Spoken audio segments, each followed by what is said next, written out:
Good morning, welcome to Love Answers. And today in the UK is Christmas Day. So I've tried to make it look a little bit Christmassy with the Christmas tree, which is from Marks and Spencer's for those of you that are in the UK, and some fairy lights. So hopefully it feels a little bit more Christmassy. So today we're going to do some Love Is cards. And for those of you that know my channel, I flip between doing Love Is, Heartbreak Asks and Love Answers. But today I'm going to do some Love Is cards. So what I tend to do is shuffle the cards, and then whatever comes out is what we read. So whether it's 1, 2, 3, well, it's actually one card. So this is a really interesting one for Christmas time. If you are celebrating Christmas, I know everyone won't be celebrating Christmas, but it's still good, whatever you believe in, because self-care is important for human beings. We need to care for ourselves, and I think it's something that we tend not to, we either reject because it kind of sounds kind of a bit out there, or it sounds too much effort, or it sounds, and I think a lot of people don't really understand what self-care means. So people think, oh, should I meditate? Should I do yoga? Should I do juicing and detox and all of these things? And yes, they're all forms of self-care because they're making your body, your mind, your emotions function better. But for others, I think self-care is about finding something that you love doing, because when we love something, we release endorphins, and when we enjoy doing things, which is self-care, because when we raise our serotonin levels, everything begins to function to the best of its ability. So I think to begin with, it's about doing something you love. And I think especially when you're going through heartbreak, I think it's even more important. And a lot of people will say, well, actually, I'm going through all of this, and actually, I don't love anything. I don't feel like I want to do anything. I just feel like I just want to lay in bed, or be on my own, or not engage with anyone. And you could still do something you love being on your own. If you love writing, if you love drawing, if you like making things or creating things, or there's anything that uses creativity will enhance your well-being and is a means of self-care. So I think how I see it, those are different generalizations, but how I see it with Love Is self-care, I think it's about taking time, and especially in heartbreak, taking time to stop, taking time to switch everything off, phone, computer, etc., to be in silence and solitude.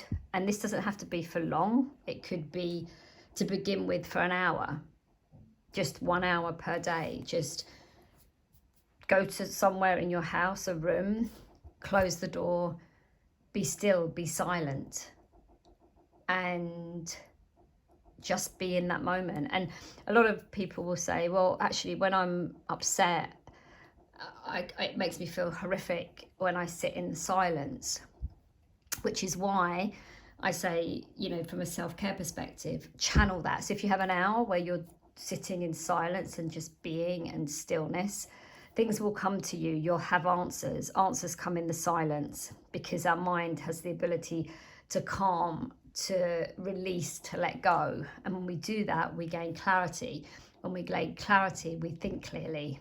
So just take a moment to allow yourself that hour, or even if it's 10 minutes. Some people say, well, I can't do an hour because I have commitments. Well, 10 minutes. And if you can't find 10 minutes, well, there's every single person on this planet can find 10 minutes.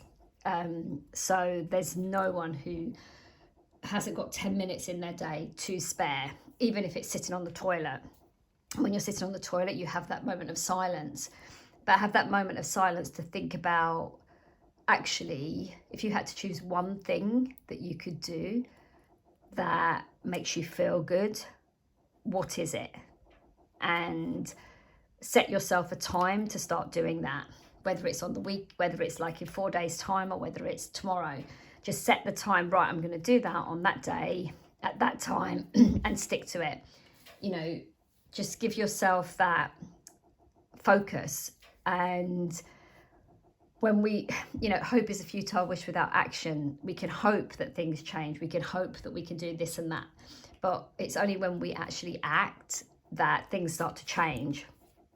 So self-care is a huge part of turning all the things we want to do, all the things we hope for, into action and into reality. So that is why I have Love is Self-Care here, because it's up there. It's one of the most important things. You know, it's as important, I believe, and again, these are just my thoughts, my feelings, my experiences. There's no right or wrong. You know, this might not be right for you, but there's millions of other channels out there that will have something that resonates. So I suggest, you know, searching and looking and seeing what you feel works for you. But for me, this is how I see self-care. So just take some time and give yourself that time, because we always give time to others, and which is great, because that's part of life. You know, it's part of being a human being, connecting and giving, and it's one of the I believe it's one of the most important parts of it, because it heals us as much as it heals others. But I do think it's without giving care to the self, we lose ourselves and we become everyone else's. And then when we become everyone else's, we become drained, tired, no energy, and we have nothing left to give. When we have nothing left to give, people step away. So for others and ourselves, it's very important to always bring it back to ourselves. And the stronger you become, the more you can give to others, which is kind of how everything flows and how energy makes things grow. So that's just my little take on self-care. And it's funny how that card came out at Christmas, because you have, you know, in the UK, if it is Christmas, or wherever you are, if you celebrate Christmas, you know, that is a time of stopping. It's the greatest self-care, because it makes us stop, it makes us think, it makes us reassess, it makes us reflect, and it makes us visualize our future and where we're going. It's the letting go of the old to make way for the new. Going into a new year, new beginnings. So when we come to an end of something, we've given a lot of energy to that year. And especially at the moment, there's so much energy going into everything we do because of the pandemic and what's going on. So I would suggest really giving yourself some TLC, some love, some goodness, some kindness, so that you feel rejuvenated, revitalized and renewed going into 2022. Okay, that's my self-care tips for today. So stay strong, stay happy, stay focused, and I'll see you again soon. Take care.